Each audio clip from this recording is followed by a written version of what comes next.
This is Greg Pass with the Americans in Wartime Experience. Today's date is June 4th, 2022, and I am at Reading, Pennsylvania at the World War II Air Show, and I have the pleasure to sit down today with Adam. The reason why I'm not saying Adam's last name is because I will massacre it. So Adam, welcome aboard, and tell us your full name and where you were born, please. Thanks for having me. My name is Adam Thomas Krautheim, and I was born in Harrisburg. I grew up in Mechanicsburg, Pennselsvania, but I was born in Harrisburg, Pennsylvania. Gotcha. Military veterans. You got any military vets in your family? Vague. So both my grandfathers served in the Navy during the World War II era. Mm-hmm. I am really unsure of what their experiences were. I know my father's dad served on a destroyer right after World War II officially concluded. He floated around the Caribbean and drank all the good beer and mm-hmm. probably danced with all the women and so nothing real special there. And then my biological grandfather on my mother's side, whom I'm unfamiliar with, I never met him. I am told was a 2-time Vietnam vet, achieved the rank of Sergeant Major. And I've heard conflicting stories about what his experiences were. I know that they were not pleasant, and he brought that home with him. But again, I don't know too much. On my mother's side, again, my grandfather that I would consider my grandfather was in the Navy, and I do believe that he was a Corsair mechanic in various places around the Pacific. But again, he never really talked about it, and it was never... So I don't think he experienced a whole lot. It was probably a very short-lived stint for him as well. And they all have since passed on, so I can't, Gotcha. Yeah. All right, let's talk about 9/11 real quick before we get into your military service. How old were you 9/11? Officially, I was 16. My birthday being the day after 9/11. Which would be September 12th. I believe I would turn 17 there in 2000, something like that. So I was a junior in high school. You remember where you were when you heard the news? Absolutely. I wasn't much of an academic or a studious type kid. So I was actually sleeping in my U.S. government class, mm-hmm. and somebody came by and had woke me up, and there was a musical that the teacher was airing for us called 1776, and I was the second time in my school career I had seen it. I wasn't missing anything, so I was sleeping. And when I woke up, the news was on, and a tower had been hit, and I didn't really think too much of it because I do know that around the World War II time frame, a B-24, I believe, flew into the Chrysler building. So it had happened in the past, and I might stand corrected on that, but I know New York City had an event like this in the past, and it turned out that, I was wrong. America was under attack. Remember how that made you feel? To this day, I feel just the same as I did then, and it impacted my life. Probably as much as anybody, maybe even more so, because I've spent the next 10 plus years fighting a war behind it, and it was very meaningful to me of what happened and how I can contribute back to making this world a better place. So that leads into my next question. So what was your motivation to enlist in the Army?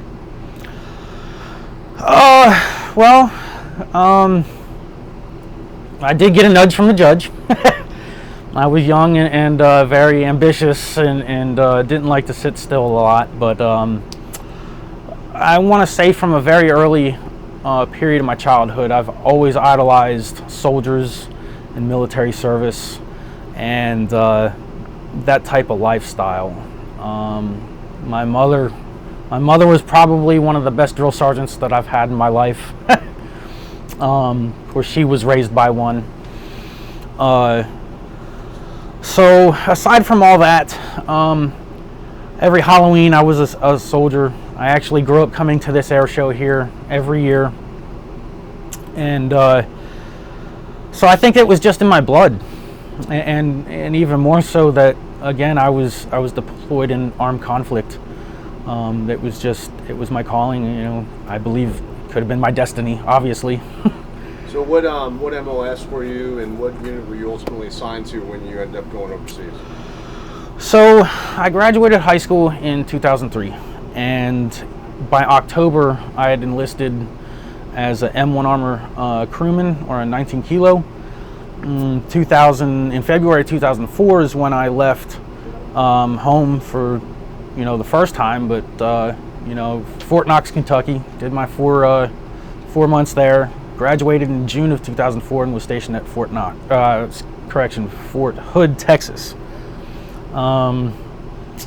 So from June of 2004 to December of 2005 was time spent training in preparation for, I believe, OAF 2. At that time, we deployed to Baghdad, Iraq, through Kuwait, obviously. So what did your training entail? What specifically does your job entail within your platoon? Within my platoon, well, I was by this time I made my way up to being a crew member on the battalion commander's tank, and I was a loader. Primarily, the loader's duties on an M1 tank is to aid and assist in target engagement, target detection, but also communications, weapon and ammo, weapon maintenance, load plans, assist with maintenance, crew level maintenance on the vehicle, but also ammo handling as well. That was my primary duties. My secondary duties, again, were some more of the maintenance side of things. The driver primarily takes care of maintenance, but then the driver would help me with the load plans and stuff like that. So keeping in mind, somebody who might watch this video might not understand what an M1 is. Can you talk about what the capabilities of that weapon system is, what the crew is, just the general overview of the tank? So the M1 Abrams main battle tank is exactly that. It's America's main battle tank. It's a 120 millimeter main gun, full track, turbine jet powered engine. It's a very powerful machine. I think it's pushing around somewhere 1,500 horsepower. But this is our breakthrough platform into how we digitally fight armed conflict and war. So it has capabilities to communicate via FM radio, but also digitally, kind of like the internet. It has primary weapon system is a 120 millimeter smoothbore main gun with 7.62 coaxial mounted machine gun. It's the M240, and then on top of the turret, it has the loader has an M240, and the tank commander has a M2 heavy barrel 50 cal. So it's a pretty devastating piece of machinery that is paramount for the military to have, that kind of capability in any type of environment. What's the crew on that? So in the M1 tank, you have it's a crew of 4. You have a driver, a loader, a gunner, and a tank commander. And a tank commander, that could be an NCO, correct? That's not always a... Correct. In the platoon level, you have a lieutenant, obviously.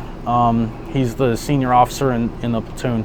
Everybody else are either junior enlisted or NCOs. Gotcha. So, yep. So, how did you get over there? Commercial airline or? Yes, sir. Okay. Commercial airline. All 3 tours. Okay. Yep. And when was that you got there? What month and year would that have been?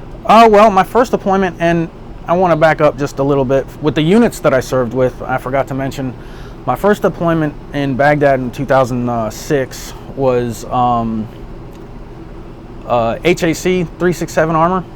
I started out in Delta Company and then moved into HAC when I got on the Colonel's tank, 367 Armor 4ID.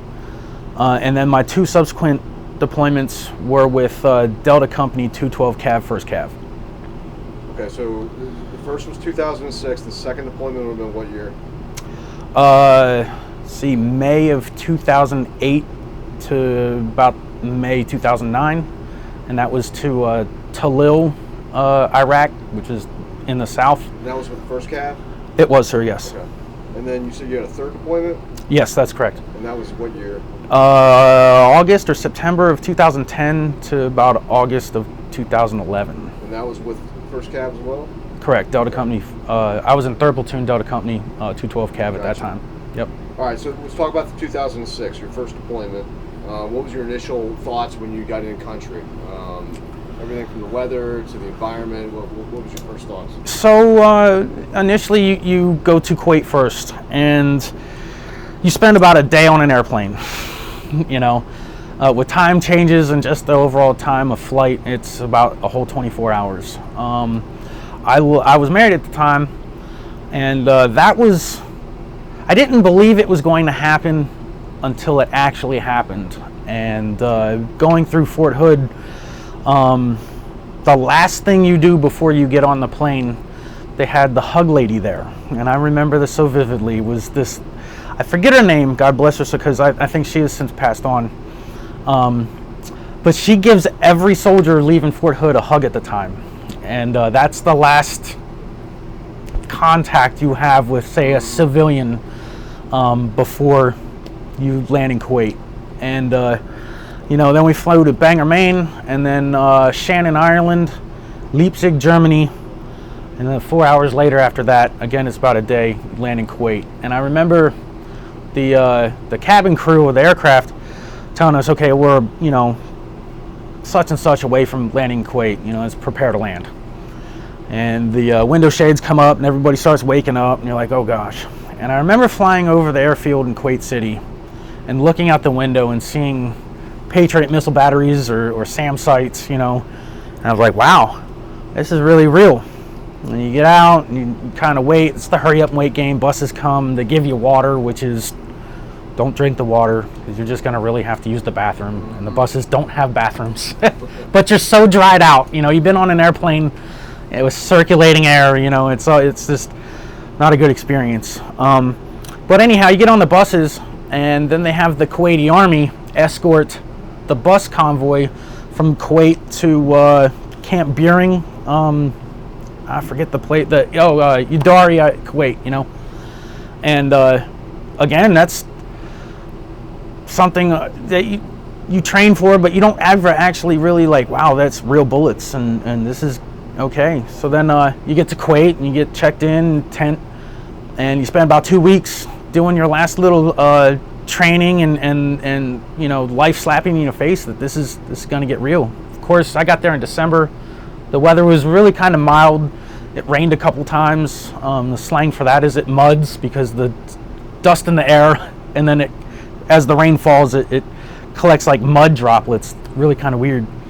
But we got our tanks ready and our vehicles, and fired a short gunnery and made sure that everything was good to go, wire tight. And fortunately, I didn't cross the berm per se. I actually flew in an advance party to BIOP in Baghdad. And the purpose of that was so that I would be able to meet our vehicle on the back end of the convoy. I'd already be there. And so that was really kind of like a pleasure thing, because I didn't have to spend a week on the road. But I got to Baghdad, and then I was at Fob Rustamaya in East Baghdad Christmas Eve. Well, technically Christmas Day of 2005. Yep.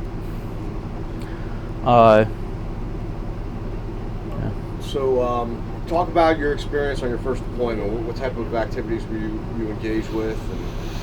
We were pretty much tasked with presence patrols. We were trying to do IED emplacement interdictions. Cordon around Baghdad? Correct. Okay. We ran through all the Kamalaya, Fedalaya, I forget all the little neighborhoods of East Baghdad, but I'd say everything east of the Tigris and south of Sadr City was our battalion AO. And because I was on the battalion commander's vehicle, my AO, much different than like a platoon or company's AO, was a much bigger piece of the pie. So I was definitely exposed to many experiences of what maybe someone would see in the movies. I saw it in real life many times. Like what? Small arms fire, IED attacks, indirect fire attacks, which is really just rockets and mortars. I believe at one point I sat under artillery barrage for about half an hour at one point. And you just see some of your friends come and go. That's the life of a combat soldier at some point,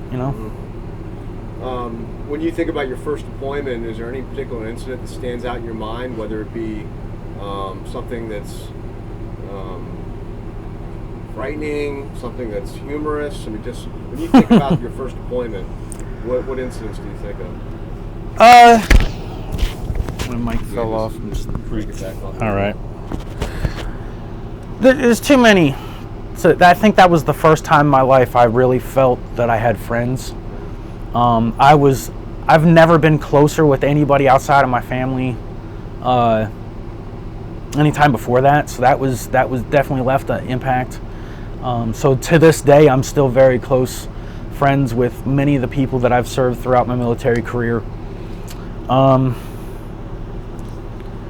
That whole year was just too much to. I mean, you laugh, you cry, you experience every possible human emotion, I think, in a short, condensed period of time. That those experiences just become too much to one, remember. I know throughout the years since I've been out, or just talking to other friends, hey, remember this time? Oh yeah, I do. I haven't forgotten, but it might take a little bit to remember. Of course, some of the more combative experiences, leave a huge impact. We were on a patrol one time, coming back from Sadr City, which was kind of taboo for our elements to be in that AO. I think at the time in 2006 when I was there, we had an agreement with Mukhtar al-Sadr that we wouldn't, that he'd have his little chunk of Baghdad and we wouldn't mess with it unless we had to. And I think this is one of the times that we had to. And we were coming back from that region of town, and one of the routes, I think it was Route Florida and Route Predators, ran parallel to each other. And there was a fob there down the street, down route, the main MSR that goes there at Pluto's, I believe. There was Florida's, Predators, and Pluto's. And Pluto's was the main MSR. Anyhow, we're coming from Florida's past fob Loyalty, which was down the street from Rustamaya. And we made a left-hand turn. So we were coming south and we were headed east. And we were passing another convoy. Another convoy went straight down whatever route that was, past the UN compound that was in Baghdad. And they got hit. And I was, we're on Humvees at this time. And I was the rear-facing gunner on the Humvee. So I was the last vehicle in the column. And they got hit. And it was just all chaos. And they were less than a quarter mile, like down the street. And there was no other vehicles. It's daytime, of course, which was kind of weird. No other vehicles on the roads. I mean, so this was a classic Iraqi ambush type setup, and it was pretty. It's not that you never forget.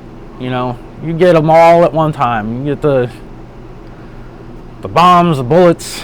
The helicopters come, and wow. But another thing was the POO sites, port of origin sites, from where they would launch IEDs from. and you would have to go out there. We'd have these radars on each of the fobs, and they would tell where the indirect fire was coming from. And when they generated a grid coordinate, then they would send an element out there to kind of see if there was anything left to try and stop it again. Normally you'd find like the jack stands that they would use as rudimentary rocket guidance systems, to launch the rockets, the washing machine timers, the wires that would still be there, maybe a video camera. I think we came across a video camera a time or two, that we got there before they could come back in. Iraqis love to film everything. I think that's how they were rewarded for screwing with us. Anyhow, our colonel, Iraqis are very gullible as well. And we're out there one day, and we're at this poo site, and we gathered up any kind of evidence that we could find. And, the local people in the neighborhood, again, they're gullible, and they start coming out, and they want to ask questions and ask why we're there. And, it's difficulty because you try and communicate with them, but you got to do it through an interpreter, and you just trust that he's telling them, proper communications, that he's actually translating what you're saying. There was times where we caught translators or interpreters not doing that. That was pretty sketchy. But anyhow, Colonel pulls out a pen flare, and he says, "Look, I'm communicating, or I'm going to tell the satellites that are up in space that if this happens again, they're going to shoot a laser beam down at you."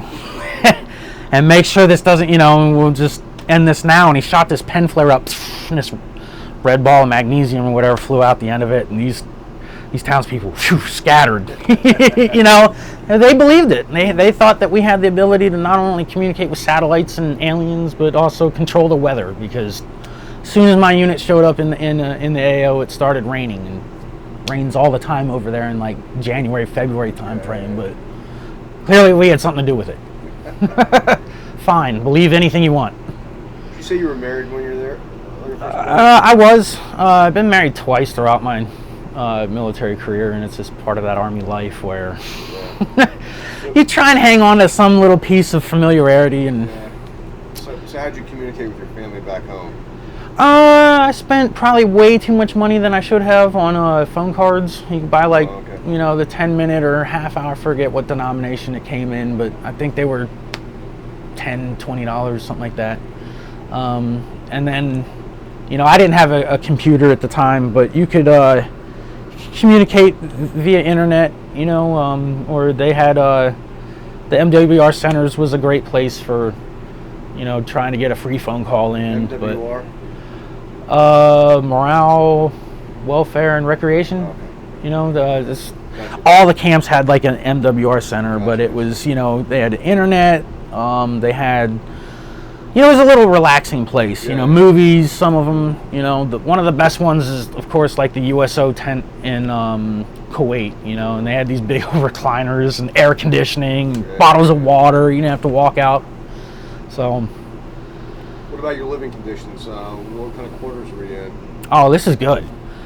So you would think that like the further along in a deployment you go, that the better your situations would get. More deployments I got, the worse they got. So I started out, Rustamiyah in Baghdad was, say, the Iraqi version of our West Point. And when we took it over, we took all their barracks and all their buildings over as well. And so I had it pretty good. I had a bed. I shared a room with another guy. I think his name was Private White. Private White was one of those privates that couldn't keep money in his pocket to save his life. And so if there was an amenity, no matter what the cost, he was going to buy it. And I was going to let him. Because we had Xbox in our room. We had, another thing, like cable TV, right? We had cable TV when I was in Baghdad. And what we did, since our battalion ran the mayor cell for FOB Rustamiyah, and the mayor cell was part of HAC, and I was friends with the NCOs there, they made the local national give us a real good deal. So only one dude paid $25 a month in our whole platoon for cable TV. And then another local national and another what we call Haji shops, which is slang, but they sell the randomest stuff, the most random stuff there. And some of the stuff, cable splitters. So one guy paying $25 a month for cable, the whole platoon just ran splitters off his wire, and we all had cable TV. So I had it pretty good. Now my subsequent deployments, my middle deployment, I said we're out of Talil, but my company actually got detached and was put out at what we called COP 6. And our primary mission when I was in 2008 and 9 was actually just securing the main MSR through all of Iraq to MSR Tampa, and that's our little section. And it was also COP 6 was a retrans, so it was a company outpost, which is what COP stands for, and we ran missions pretty much in and around all of like Muthana province. I believe the one town was Al-Kidder. This is your second deployment? It is, sir. Yes. Are you in a Humvee or are you in tanks at this point? At this point, and I forgot to mention, we are in Humvees. We did not take any heavy armor with us. I think actually we might have taken a platoon, but they did stay back at the main, just in case we needed them. So right, exactly. But I don't even think we weaponized them at this point. So we just locked them up and they sat, and if we needed them, they were there.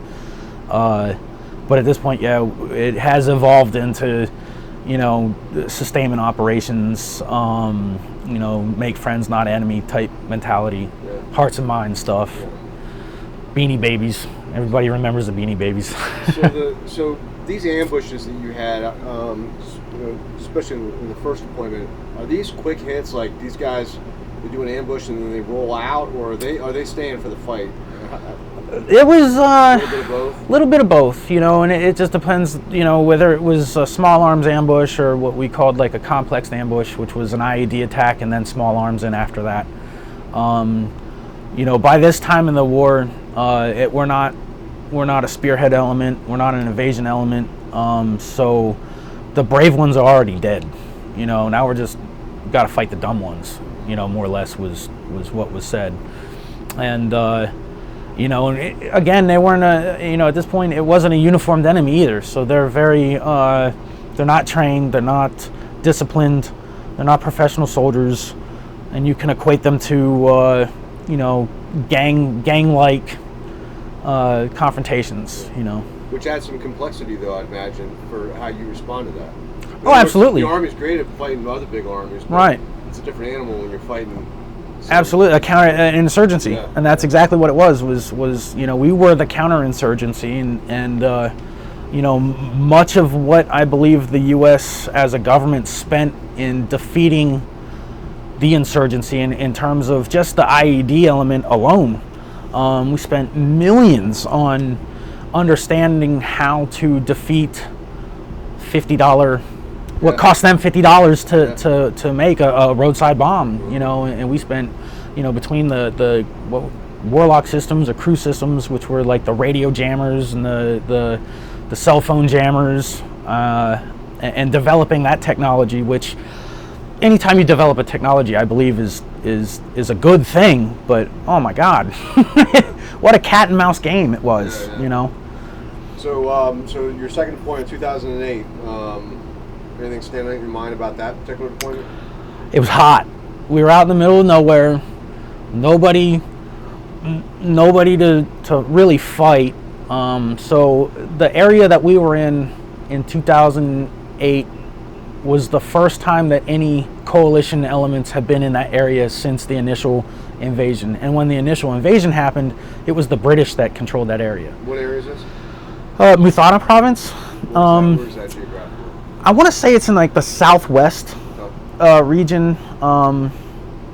So it's south of Baghdad, even south of Diwania, which is kind of like halfway between Baghdad and where we were. Again, it was a company outpost, so it's like, just how, you're not going to set a company out there in the middle of something that's very active. Mm-hmm. So we can put a company and we're an armor company too, with a infantry platoon plus, So we're probably around 60 to 70, 75 men strong. the likelihood of SIG acts or single acts of terrorism, what they called them, was very low.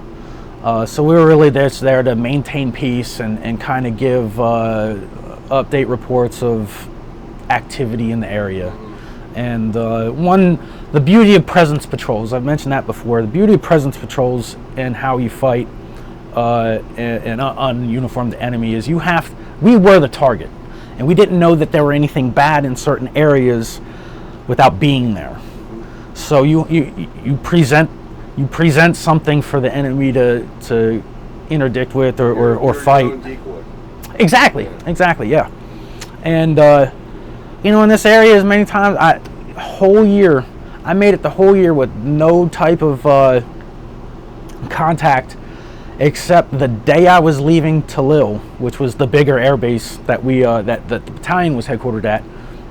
They took indirect fire, and even at that, the rockets landed way, away from where I was. But you heard them, and the sirens go off. But yeah, whole year, nothing. So what we did do, lots of maintenance. You always fall in on crap equipment, so you're always wrenching on something.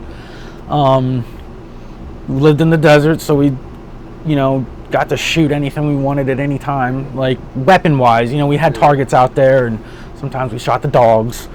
But yeah, other than that, it was really kind of a fun deployment. I had, at this point, many of the same people that I deployed with the first time were retained in the battalion. So I had, at this point, I was a sergeant, and I had a lot of friends everywhere. So third deployment, 2010. Horrible. Wasn't a fan of my platoon leadership by any stretch. It was a conflict of interest, and I don't really want to highlight that, but were you an E5 at this time? I was. My second and third deployments, I was an E5. But you had an infantry platoon sergeant, a West Point lieutenant with a bunch of tankers.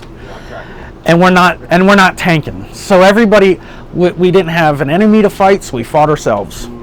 And even at that, so I had an infantry platoon sergeant. This guy, it was rough. This guy was he was a desk guy is what he was. So he would try and implement what he thought he knew from the Army of what it was in the late 80s, early 90s when he was fresh, into how to fight or how to maintain checkpoints. That was our main mission, was just checkpoint security and route security. IEDs were not much of a threat. So yeah, it was really kind of like my last two deployments, even though we were out there as much as we could in some of the hottest spots that really were hot at the time. And that was actually my third deployment. We actually deployed technically as an advise and assist brigade, because at this point there were no more combat troops in Iraq, because we were not deploying in support of Iraqi freedom, but Operation New Dawn. And if you remember, during the Obama administration is when he changed the operations. New Dawn? New Dawn? Dawn, oh. New Dawn, yeah.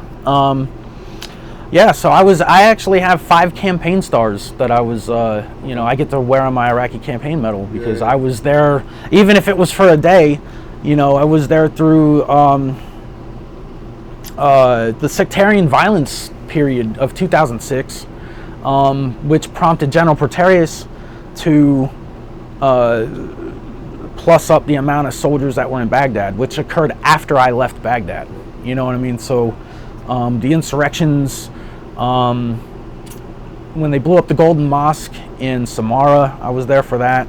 That was a pretty crazy day. That was the only time in my life I ever seen an ambulance drive through a town with a dude hanging out the back spraying houses down randomly with an AK, and couldn't do anything about it because it wasn't our fight.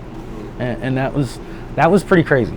And would you say 2006 was the diciest of the deployment? It was, and that's really where a lot of my stories are coming from. Yeah. I'm going to kind of revert back to those, because that's what I think, we need to know that. The other 2 deployments, again, we were there to maintain a positive, rate of progression for the Iraqi people and the Iraqi government, and obviously they have. I still maintain contact with one of our old interpreters through social media and Facebook primarily, and I think he lives in Erbil now, which was up in the Kurdish regions, and he's doing great. Brand new car, decent family, house looks good, So I think the impact that we left is a positive one, and should, I hope, remain for that culture as long as it can. Let me ask you something. So survivors of different events, whether it be soldiers, disaster survivors, people that live through active shooter events, some people report when they're in a life and death situation having weird things go on, like tunnel vision, time distortion, anything. Sure. Like that. Did you ever experience anything like that? During the events or after? Either or. I can't say no. I can't remember if I did or didn't. I was so, I don't want to say robotically trained to be dogmatic in terms of how I perform my duties, but then again, it really came down to muscle reflex, and I was in my training, and also my ability to foresee one step ahead of the game. And I think that's why I was chosen to serve on a colonel's tank and then platoon sergeant tanks. I shot Top Gun twice. So again, me personally, I believe I was built for it. Did I have any type of distortions or anything? No, because I really was existing in my element at that point. Many times I was doing my job and someone else's because they were maybe experiencing some of that. But either that or just out of inefficiency or just not being proficient in what their tasks and drills were. I can remember several times working radios and firing weapons and listening to the radios at the same time and listening to what other people were doing. And I was afraid, and I don't think no human can't say that, but I was definitely coherent. Speaking of training, so we had allies over there, the Iraqis. What was your impression on their level of training, and could you rely on them, you think? Absolutely not. But then again, I have higher standards of what I expect out of myself and my subordinates and even my leaders. I believe that the Iraqis are good at doing what they have to do in their own way, and for us to impose our standards on them and how we operate and how we do things, you can't do that. You're comparing apples to oranges. Do I feel that our efforts as a nation or as an army in how we train the Iraqis and what we expected, I'm sure a good percentage of them took our teachings and learned from them and applied that to how they needed to perform in their jobs, and it did make them better. But there are another set number of them that were probably either just there for the paycheck or there for the wrong reasons. And again, you can't look at how we are as a military and look at how we can train someone else and see the same result. The Iraq nation, has several different sects in their culture in terms of Sunni, Shia, Kurdish, Turks, and they're all going to have different set of values, and they're all going to operate and perform their tasks based on how they either politically or religiously or whatever other influence there may be, and put that first and foremost. Just a different discipline is all. All right, so I got a couple more questions for you, a little more thought-provoking. So here we are, World War II weekend, awesome event. Sure. You got kids that are walking around that were your age during 9/11, 16, 17, 18-year-old kids, and they might see you with your first cab shirt on.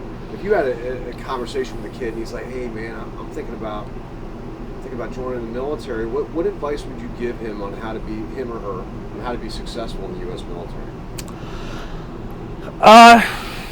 Just have fun. I had fun. I learned a lot. I was extremely lucky that I got the MOS and the job that I initially set out to get. And then I was even more fortunate to be able to use that skill set in a combat environment. To me, I never took anything too serious in terms of, that I couldn't make it through something. I enjoyed basic training. I enjoyed learning from my sergeants when I was younger as a private. And then I enjoyed the teaching aspect of being an NCO when I had that responsibility.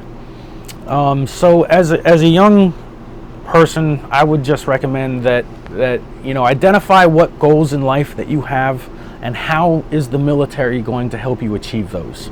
And for me, all I wanted to ever do was be in the military. So there was only one way for me to achieve that goal. All right, so here's the doozy. Here's the big one. So Okay. Obviously, we're videotaping this right now. We're going to send you a copy. You should get it in a few weeks.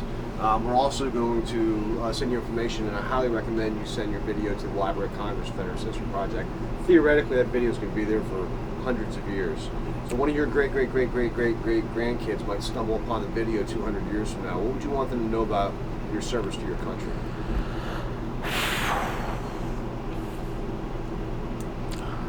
Probably the most rewarding thing I've ever done in my life. And I'm a truck driver now. And I miss being in the military. And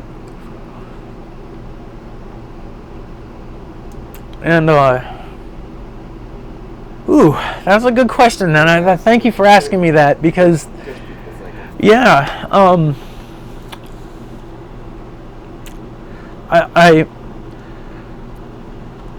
I really loved what I did, and I know that it made an impact, if not for anybody else, for those that I really care about the most. I was fortunate enough, though it was a med board, I did retire. For me and my family, we all have a level of compensation that my country that is supporting me for my life, and I wouldn't have or be what I am today without. And I have no regrets. No regrets. I'm going to do a follow-up question. So, you mentioned you had some difficulties when you were younger. A lot of us did, and the Army pretty much probably squared us away. I'm not trying to put words in your mouth. Sure. How do you think the Army molded you into the man you are today? It taught me a lot about responsibility, and that there are most certainly consequences for every action that one might undergo through life. And those consequences aren't necessarily good and bad ones, but seen and unforeseen consequences. And going right necessarily isn't always the wrong or right thing to do, but you have to think about what's coming from the left as well. And so I guess I should be a little bit more tolerant of other people. The military kind of made me be very linear in my thinking, and now that I'm not in the military, I have to be a little bit more diverse. I could be a little short-tempered sometimes, but again, it's just because I want the best results, either for myself or for those around me. But it also has shown me how important it is to have a great appreciation and gratitude for the smaller things and the finer things in life. And so a flower isn't just a flower, it's so many different pieces that can have so many positive effects. If you just take a look at a beautiful flower and it smells good and it looks pretty, and if you give it to somebody, they'll appreciate just the thought, and it's things like that. I've since learned to stop sweating the small stuff, but I do sweat the serious stuff. So I've learned that difference. Well said. Thank you. Thank you for spending time with us today. Thank you for having me. Fascinating story, but more importantly, thank you for your service to our country, brother. Thank you. I appreciate it. Well done. Yes, thank you.